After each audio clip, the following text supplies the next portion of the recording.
Well, Ravens fans, that was a close one. IndyCar Tim here with your Ravens Daily Blitz. It is the Chargers postgame edition. And that one was just a little too close for comfort, I think. Not a lot went right for the Ravens offensively.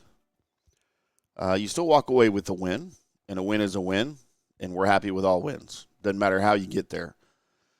Doesn't matter that you let the absolute worst team in the league, by way of pass defense, hold your MVP candidate quarterback to 177 yards and one touchdown pass.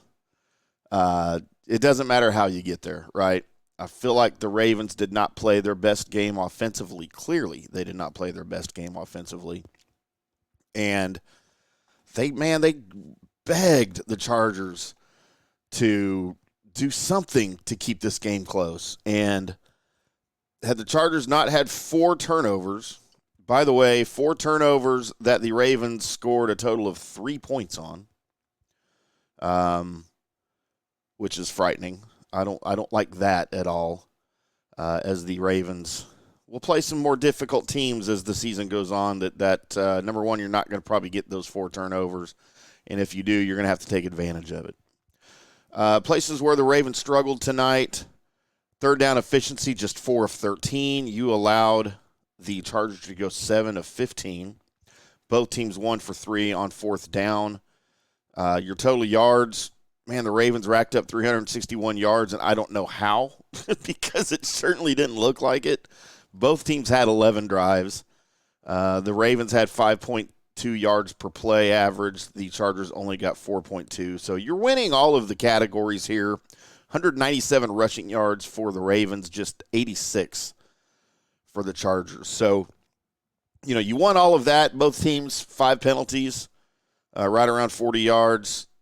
Again, the big stat here was turnovers. The Ravens had 4 turnovers for the Chargers. And your leading receiver today, boys and girls, your tight end, Isaiah Likely, 4 catches for 40 yards.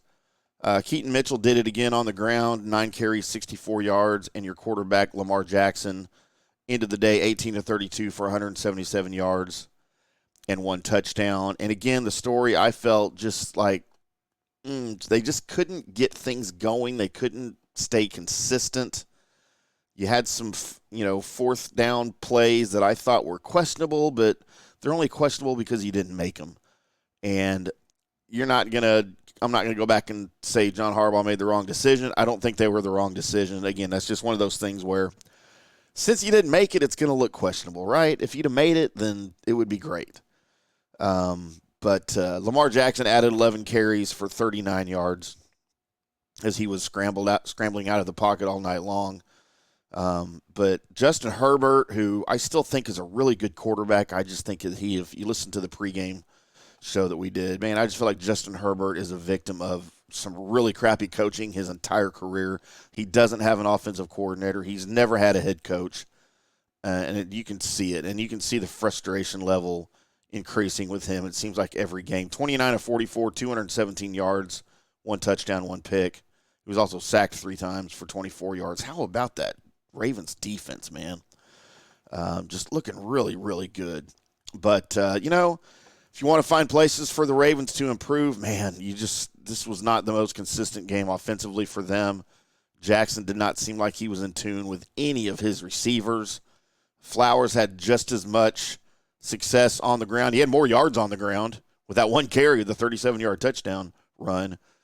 Just 5 of 25 for Zay Flowers. Beckham started the game strong, but really didn't ever get in a rhythm. 3 catches for 34 yards. Aguilar had a catch. Bateman had 2 catches. Edwards had a catch.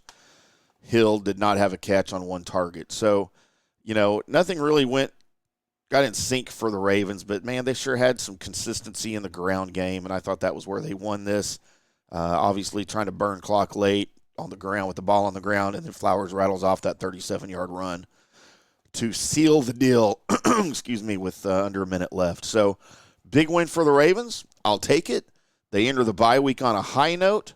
They enter the bye week on a 2-game winning streak. After the bye week, you will have the Rams at home. You will have Jacksonville in Jacksonville. Then you have the Niners in San Francisco. Then you end the season against Miami at M&T and Pittsburgh at M&T. So you're going to have to finish the season strong to maintain that number one seed in the AFC that you have worked so hard to keep. The only 9-win team in the AFC right now, as the other teams will catch up now with the Ravens on a bye week. Appreciate you guys tuning in. Let me know what you thought of the game. Let me know what you thought of the performance by everybody. Again, I thought the defense played really well. Only allowed 10 points to a 4-win team. But we'll do it all again during the week. We'll get some bye week stuff going here and some news and notes. Lamar Jackson, by the way, eclipsed 5,000 yards rushing for his career, the fastest player to do that by a bunch. We'll get into some of that during the week, talk about that and who he beat in that category. Find me on Twitter at IndyCarTim. Find me on here in the comments section of FanStream Sports YouTube channel. We'd love to talk to you here. And until we see y'all next time, you stay classy, Baltimore.